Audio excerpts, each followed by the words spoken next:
I'm Dawn, 32, sitting in my cozy apartment.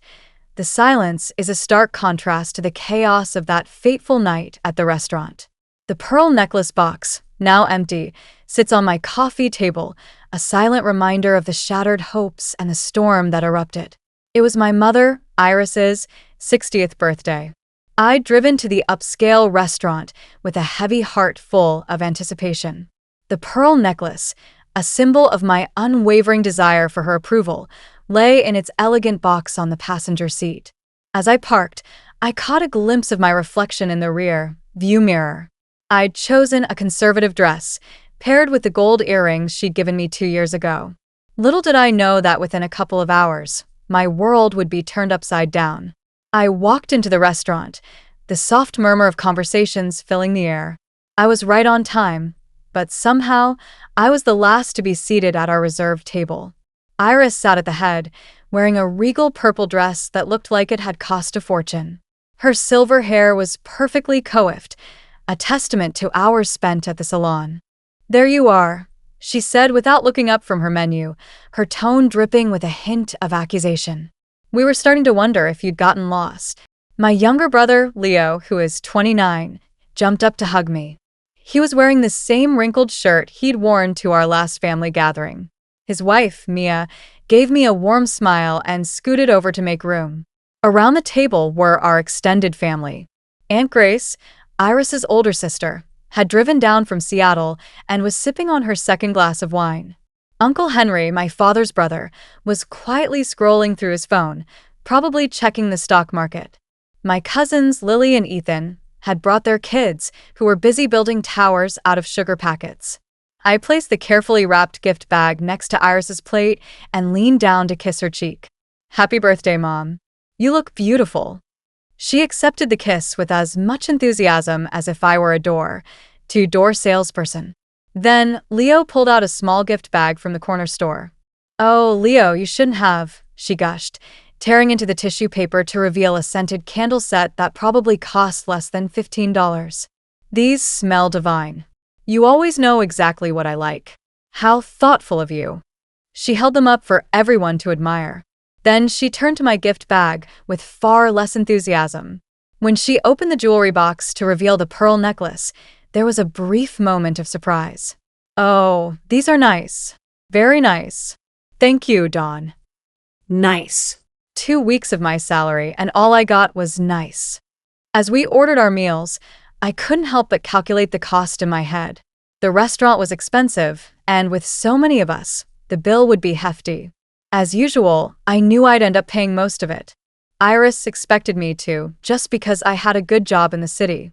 When the appetizers arrived, Iris settled into her role as the family storyteller.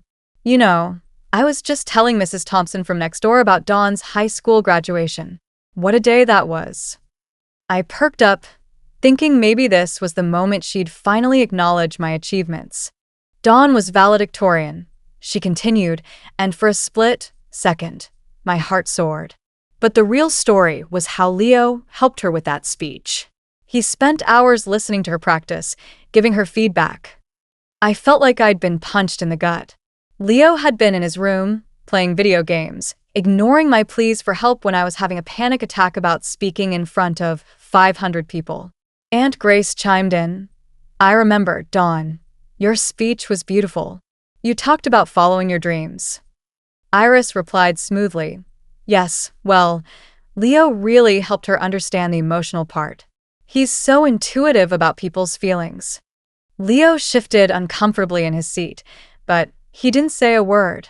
Then, she launched into another story about my recent promotion at work. According to her, Leo had given me crucial advice about office politics during a family dinner. "Leo understands workplace dynamics so well," she explained to Uncle Henry, who was nodding politely while trying to finish his soup. I couldn't believe what I was hearing. Leo had never asked about my work beyond a casual, "How's the job?" The promotion had come after months of 60-hour workweeks, building client relationships and developing marketing strategies that had increased our agency's revenue by 30%. My cousin Lily tried to redirect the conversation. "Dawn, didn't you just win some kind of industry award?" Iris waved her hand dismissively. Oh, that. It was just one of those participation things. They give them out to everyone these days. Actually, Mom, it was pretty competitive. Only 5 people received it this year, I said quietly, trying to keep my voice steady. Well, I'm sure you did your best, she replied in a patronizing tone, as if I were a child who'd lost a game. Then she turned back to Leo. Now, Leo has been doing such interesting work at the electronics store. Tell them about that customer with the broken computer. The conversation continued in this vein, with Iris elevating Leo and diminishing me at every turn. When it came to my dating life, she said, Dawn's always been so picky. She's turned down perfectly nice men because they didn't meet her impossible standards. Leo keeps telling her that she's looking for a resume instead of a soulmate. The truth was, I'd had a 3-year relationship in my 20s that ended when my boyfriend cheated on me. Since then, I dated here and there, but hadn't found the right person. I'd never discussed my dating criteria with Leo, and I'd certainly never heard him offer relationship advice. As the main courses were cleared, Iris stood up with a glass of wine in her hand. Before we finish this wonderful evening, I want to talk about family, about what it means to be truly blessed with children who understand what love looks like. I felt a chill run down my spine. I knew this wasn't going to be a simple birthday speech.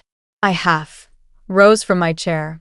I know I'm supposed to speak last, but I'd love to say something first if that's okay. She waved me back down with a smile that didn't reach her eyes. Oh, sweetheart, let me go first. I have so much to say. When she looked around the table, she said, I see the faces of people who have made my life meaningful. My dear sister Grace, my brother-in-law Henry, and my grandchildren. And of course, my children Dawn and Leo. 2 very different people who have taught me very different lessons about motherhood. Then she turned to Leo. Leo has been my greatest teacher in what unconditional love looks like. He calls me every day not because he needs something, but because he genuinely cares. He listens to my worries, remembers what I tell him, and follows up. I sat there, stunned. I'd called her every Sunday for over a decade, but apparently, that didn't count. And Dawn, she said, turning to me with a look of disappointment. Dawn has taught me that you can give someone every opportunity, but they might still grow up to see family as an obligation rather than a gift. She's so busy climbing ladders and impressing strangers that she's lost touch with the people who actually love her. The restaurant had gone completely silent. I could feel the weight of everyone's eyes on me. The saddest part, she continued, with tears in her eyes, is that I don't think Dawn even realizes what she's missing. At this point, she's not even good enough to call family. Those words hit me like a ton of bricks. For a moment, I was in shock. But then, a strange sense of clarity washed over me. I stood up slowly, and I could feel the energy in the room shift. If I'm not good enough to call family, then you need to stop using my name to impress other people, I said, my voice carrying across the silent restaurant. She looked at me, her confident smile faltering. What are you talking about? I pulled out my phone and set it on the table. I'm talking about how you tell Mrs. Thompson that my promotion was a family effort. How you told the ladies at your book club that you helped me buy my apartment. And how you've been taking credit for my marketing award.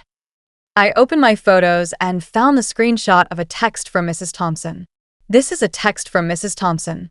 She says, your mother was just telling me how the marketing award was really a family project and how she helped you understand the client's needs. The truth is, you've never asked about my work beyond whether it pays well. I also brought up the apartment situation. Mrs. Jenkins told me how impressed she was with our real estate investment strategy. But you told me buying was stupid and that I should give the down payment money to Leo to start his business. Which business? The one where he sells electronics time for minimum wage. Leo finally spoke up. Dawn, I didn't know about all this. I held up my hand. It doesn't matter. You sat there and let her destroy me using your name. All these stories about your profound insights, they're all lies created by her to justify her favoritism. I then addressed the whole table. For the past 2 years, I've been sending $500 a month to help with household expenses. I've organized every family gathering for the past 4 years, sent flowers for every occasion. but all I've ever gotten is criticism. Iris snapped. That's enough, Dawn. No, it's not enough, I replied. I'm tired of pretending that this is normal. I'm tired of being the scapegoat in this family. I'm walking away from this toxic dynamic. I picked up my purse and walked out of the restaurant. The 6 months that followed were the most challenging and transformative of my life.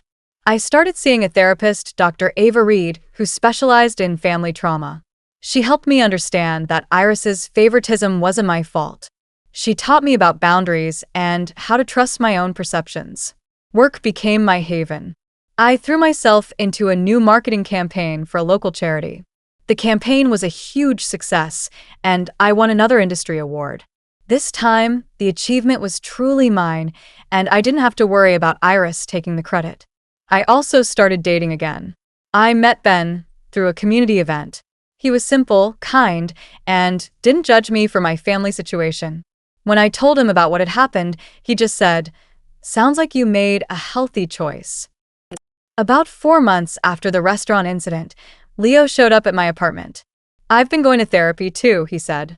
"Mia made me confront how messed up our family is. I want you to know that I never said those things Mom attributed to me, and I'm sorry I didn't stop her."